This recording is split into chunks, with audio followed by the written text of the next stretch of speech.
Hey, everybody. Adam Jackson back here for another episode of our new podcast.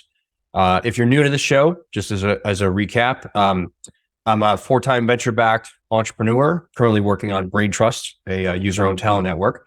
I'm also an active angel investor in a couple hundred different companies over the last 15 years, all tech startups. Co-founded a crypto hedge fund called Cambrien, and I'm also an LP in about a dozen different funds. So see the tech investing and operating landscape from lots of different places. I started this podcast just to kind of share what I learn every week and tell interesting stories and hopefully be helpful to people. So today's episode is going to be about talent, the global talent network, how the macroeconomy is kind of influencing things, where we think we're going to see, a turnaround. I work on Braintrust, which is a network that connects knowledge workers, tech workers with big companies that need them either on a contract or full-time basis. This is not a commercial for Braintrust, to be clear, but I am going to pull a lot of data that we have off the platform. We have about 300,000, almost 300,000 talent members, thousands of people getting jobs. And even though this hiring environment is tough, there are still people getting jobs and making a lot of money as a freelancer or a full-time employee, but mostly remote work, and Braintrust plays a small role in that. But so I'll share some data and insights around what's working and what's not. And before we get into that, I'm trying something new here. A quick reminder to like and subscribe, give us a review on whatever platform, iTunes, Spotify. It really helps kind of spread the word. The podcast has been growing, and there's folks have been finding it useful. So appreciate it if you did that. So let's start with the global macroeconomic perspective. So, interest rates are up, which means capital kind of flows from, riskier assets, equities, smaller cap companies, certainly crypto, and goes into, the risk-free rate of return, 4.5 or whatever percent. And so, this pulls capital back, asset prices fall down or come down on, riskier assets, and companies are forced to do layoffs, and basically the whole economy kind of contracts. So according to layoffs.ai, which is a site that tracks tech layoffs, something like 1,500 companies have laid off 340 or so thousand people just in the last 4 quarters. So I actually think that number is a bit underreported. We're getting news every day of more and more tech company layoffs. So, how long is this going to go? Based on my conversations with VCs, their investors, the LPs, private equity firms who do a lot of consolidation in the space, investment bankers in New York, this environment is likely to remain probably at least for the rest of this year, and maybe start to turn around from what I hear in Q1 or Q2 of next year. And from what I hear, that could be when the IPO window is reopening. So look, it's a tough time out there for tech workers. Probably not going to get a lot better anytime soon. But there are some things we've learned that are actually helping people, go out and get good paying jobs and freelance gigs. So first of all, just taking a look at Braintrust, just taking a quick glance at our job board. I mean, there's still companies hiring out there. About half the clients on Braintrust are on a hiring freeze, unfortunately. But there's companies just looking right now, like Compass Realty, Cisco, Princeton Equity, Etsy, Google, Bank of America, Whole Foods, a whole bunch of small companies I've never heard of are hiring for roles. And their popular roles are UX product designers. That's actually one of the fastest growing categories on Braintrust. Product managers, data scientists, AI people, that kind of stuff. So you can actually go to the network dashboard, info.braintrust.com. It actually shows you all the skills that folks are hiring for and the rates, like the global market rate, updated daily. So you can actually sort by who's making the most money, and if I'm going to reskill on something, which skills should I learn? This gives you full access to that.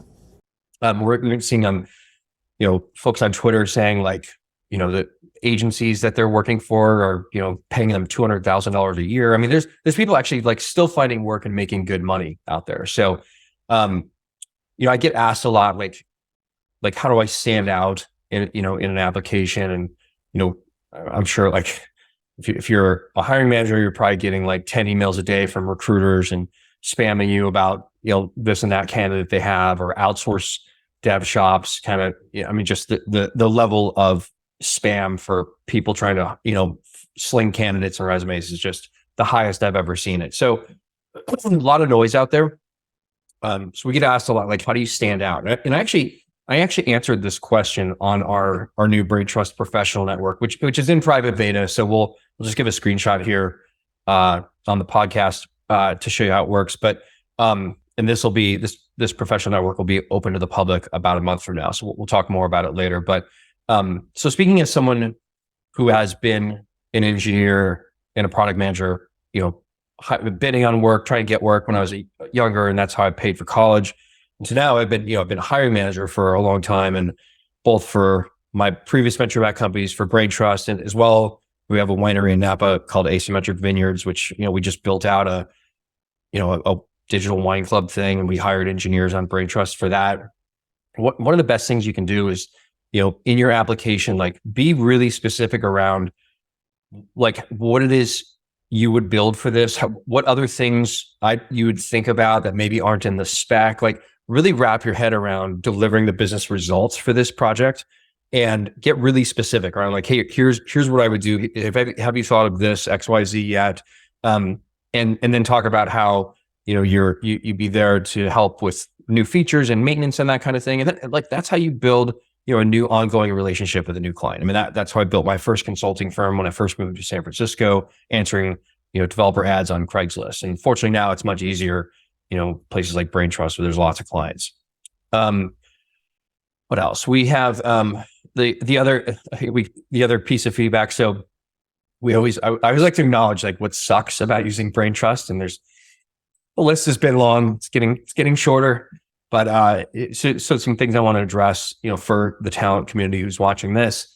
First of all, we did this LinkedIn poll where we had over 5,000 people replied and asked like, what's the right number of interviews, to land a job, and like before it becomes too much. And some companies like to do 5, 6, 7 interviews for roles like designer or developer, product manager, which shouldn't need that many interviews, I don't think. Anyway, so 71% felt that 1 to 2 interviews are sufficient. This is good feedback. We're passing this along to our clients. Make the screening process more efficient.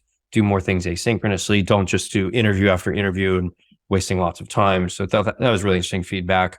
Other things we're working on the platform that we hear over and over from talent that they don't like about the experience.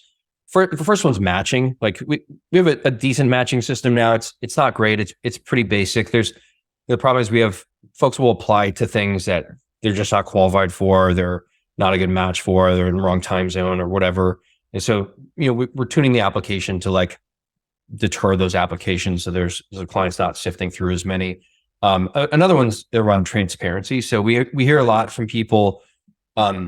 Hey, I filled out this application, took all this time, and just never hear back. You never know what the status is. Did the thing get filled? Why wasn't I a good fit? So we're building in feedback mechanisms to let people know, like, hey, this wasn't a good fit for this reason, or the client went in another direction, and here's why. And like just getting more feedback, right? Because that's the way you get better as a talent participant is integrating feedback into your next applications. So and then finally we're even though some of these companies are on hiring freeze for technical roles or programmer roles, we are getting some interesting category expansion. We've got existing clients that aren't hiring in IT anymore are actually ramping up performance marketing. So SEM, growth marketers, SEO, folks like that can help drive the business. I think when we're in downturns like this, companies need to turn to more marketing resources. So that's been a fast growing part of Braintrust is marketing. Prompt engineering for ChatGPT is another, this is a job that didn't exist a year ago, but for anyone who doesn't know, prompt engineer is someone who can basically ask large language models like ChatGPT interesting questions to be able to get interesting and unique and valuable results. And so, the art of using an AI to help you do your job is actually knowing what to ask it and how to ask it. So they call that field prompt engineering.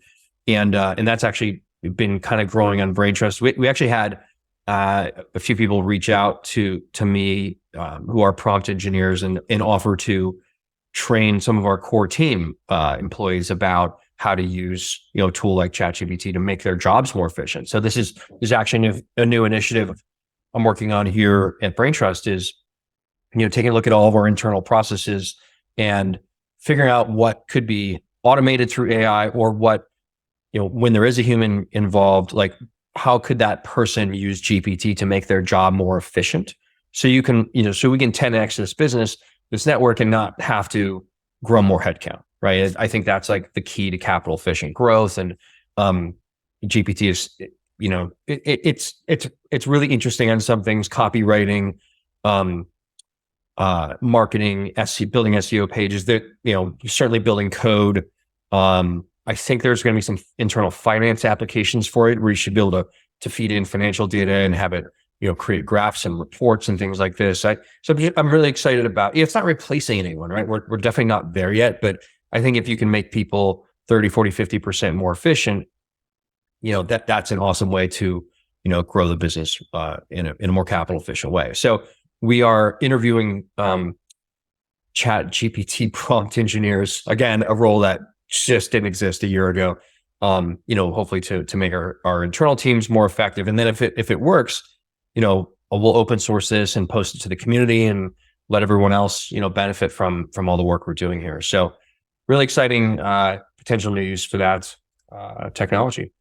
So that was our talent episode. I know I get asked a ton about just, where the talent market is, where it's going. It is yucky out there. Lots of people getting laid off, but we are seeing jobs continue to churn through and fill, and companies, still being creative about getting around their own hiring freezes by, using networks like Braintrust to get new labor plugged in. So, we think it'll get better probably the next few quarters. So hang in there. Hopefully you found this valuable. If so, we'd love to get a review on iTunes or Spotify, and we'll see you next week. Thanks.